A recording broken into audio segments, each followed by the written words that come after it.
je m'appelle Gaëlle Clark, je travaille dans les bibliothèques communales de Watermal-Boisfort. Je suis à la fois chargée des projets pour le réseau et à la fois responsable de la collection de livres d'artistes, CLA, qui est née il y a maintenant 10 ans, donc on fête les 10 ans cette année, au mois d'octobre.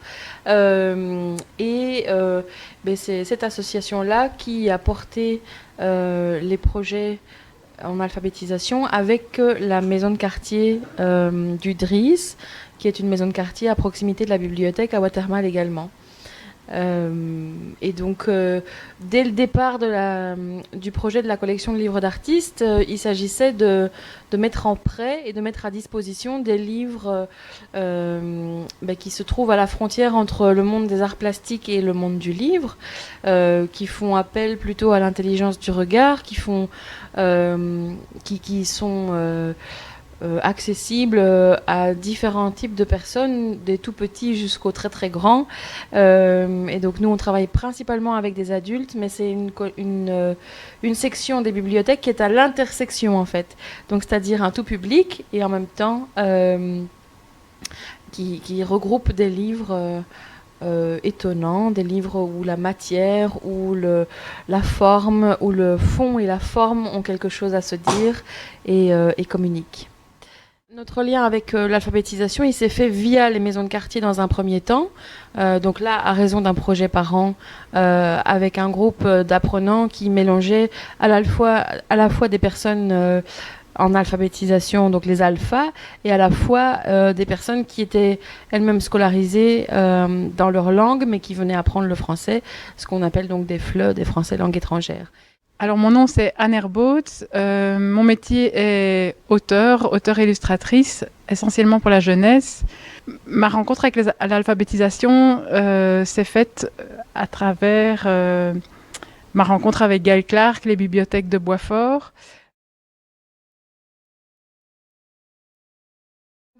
Suite au projet de l'exposition Là où la forêt fait un bruit de mer, qui était monté avec Anne Herbaut dans la commune et qui a été vu par les apprenants, la maison de quartier a décidé avec nous de construire un projet qui s'appelle donc Graines de mots. Ça c'était il y a un an.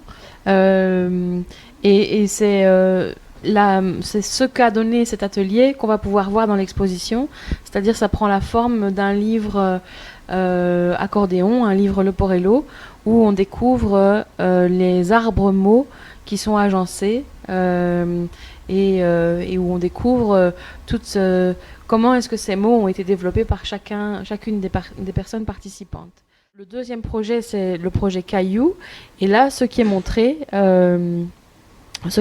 c'est à la fois un court film d'animation en stop motion, où donc les apprenants ont été amenés à faire des photos image par image de l'histoire au pied de la montagne. En cailloux. En cailloux. Et puis, il y a le livre de ce petit film. Donc il y a un livre qui a été monté image par image également et qui donne une autre forme à ce travail autour du caillou. Et alors il y a une série de paysages, montagnes, sur base de ce travail de photocopie de cailloux et de redessin des cailloux, qui permet de voir un peu comment est-ce que le projet a été amené petit à petit et comment est-ce qu'on est arrivé jusqu'à l'étape du stop motion. Voilà. Oui, on est parti du caillou à la montagne, au paysage, à l'histoire de la montagne et à la narration en caillou en film.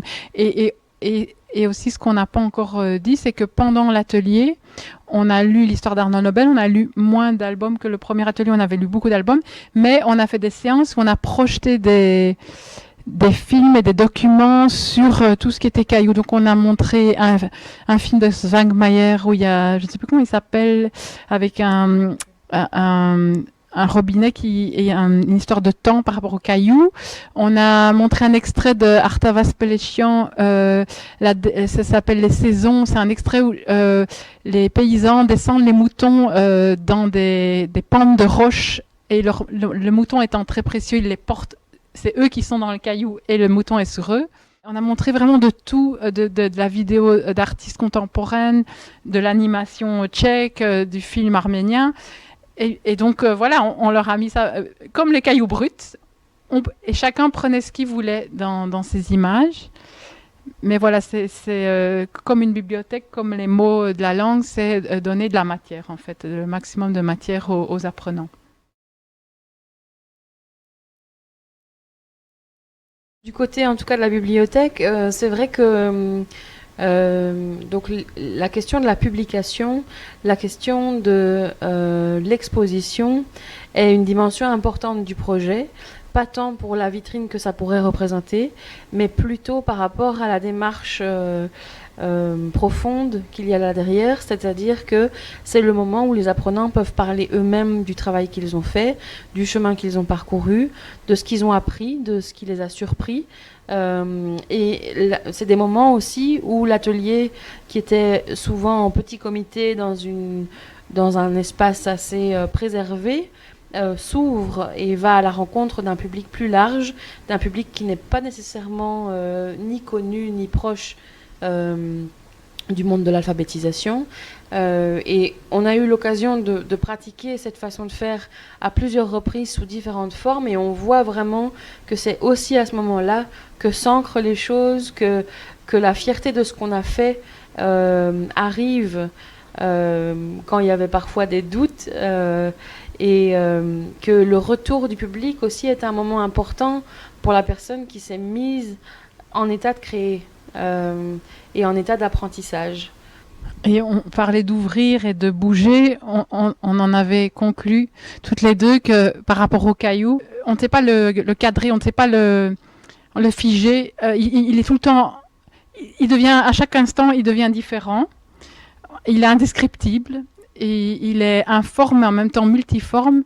Et en fait, moi j'aime dire les boulis, c'est l'humanité et c'est l'humain. Brut parce que on change tout le temps, on est tout le temps en mouvement comme une moraine ou un éboulis, et à chaque moment on voit une autre forme, et voilà. Et donc l'éboulis, c'est le mouvement, et c'est quelque chose qu'on ne sait pas enfermer, qu'on ne sait pas figer.